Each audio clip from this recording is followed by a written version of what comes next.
Transformer दुरुस्तीचे काम करत असताना अचानक वीज पुरवठा सुरू झाल्याने जोरदार विजेचा धक्का लागून एका इलेक्ट्रिशियनचा जागीच मृत्यू झाल्याची धक्कादायक आणि दुर्दैवी घटना घडली आहे।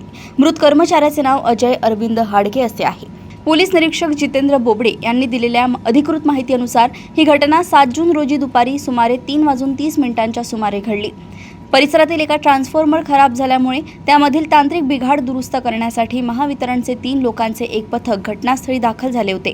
पथकातील सदस्य ट्रान्सफॉर्मरवर चढून अत्यंत काळजीपूर्वक दुरुस्तीचे काम करत असतानाच अचानक मागून मुख्य वीज पुरवठा सुरू झाला।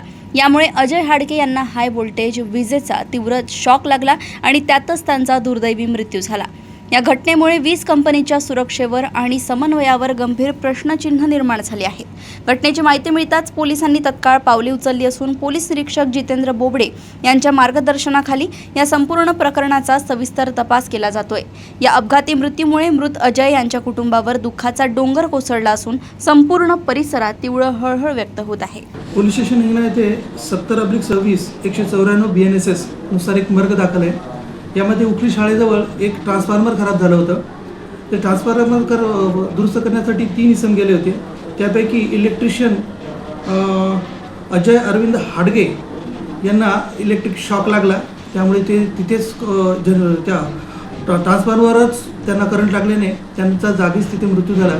त्यांना खाली उतरवण्यात आले आणि हॉस्पिटलला नेले असता डॉक्टरांनी त्यांना मृत घोषित केलेले आहे। इलेक्ट्रिक ट्रान्सफॉर्मरची लाईट गेल्यामुळे दुरुस्ती करत असताना हा प्रकार घडलेला आहे।